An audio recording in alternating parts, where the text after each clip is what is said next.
Thank you for joining us around the fire. For more information or to make a donation, please visit randomactsnetwork.com.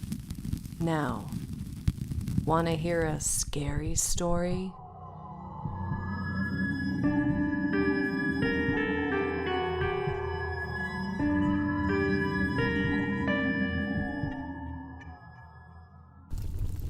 The Boarded Window. Years ago, only a few miles away from what is now Cincinnati, lay a huge and almost endless forest. The area had a few settlements, but many of them had already been left as people headed further west. Among those remaining was a man who had been one of the first people to arrive in the area. The man's name was said to be Murlock. Though he was only middle-aged, he appeared to be in his 70s. His hair and long, full beard were both white. His gray, lifeless eyes were sunken. His face was wrinkled. He was tall and thin, with drooping shoulders. Something other than time had been the cause of his aging. His modest log cabin was surrounded on all sides by the great forest. The darkness and silence of the trees were a proper fit, as no one ever knew him to smile or speak an unnecessary word. He met his needs by selling and trading the skins of wild animals. The home had a single door directly opposite a window, which was boarded up. No one could remember a time when it was not, and no one knew why it had been closed. As the man was known to spend the days in the sun, he surely would have enjoyed the light and air. Eventually, Murlock was found in his cabin, dead. It was not the time or place for medical examinations or newspapers, so it was agreed that he had died from natural causes, and his body was buried near the cabin. He was laid to rest next to his wife, who had died so long before that she almost felt like a legend herself. When Murlock built his cabin, he had been young, strong, and full of hope. He kept a rifle and used it to hunt, and worked hard to build a farm. He had married a young woman in all ways worthy of his honest love and loyalty. She shared the dangers of life with a willing spirit and a light heart.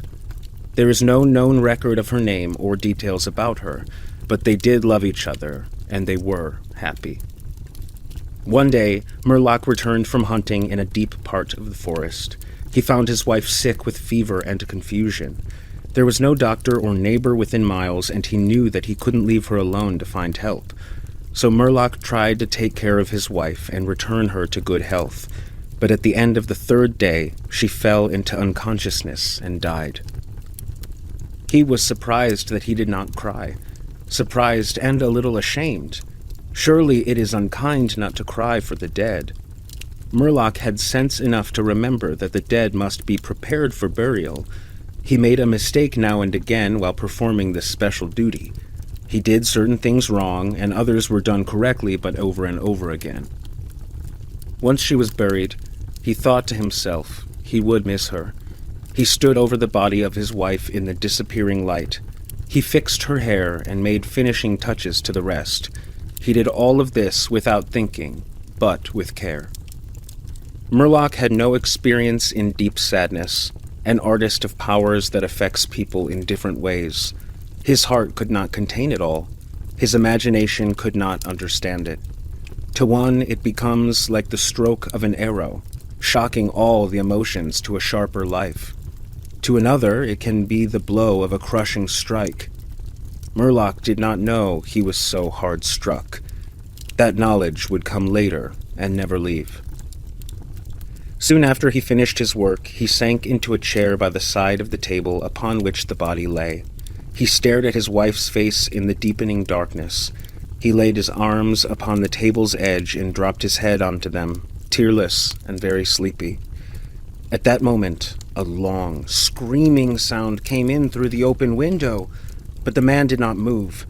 He heard that unearthly cry upon his flailing sense again and nearer than before. Maybe it was a wild animal, or maybe it was a dream, for Murlock was asleep.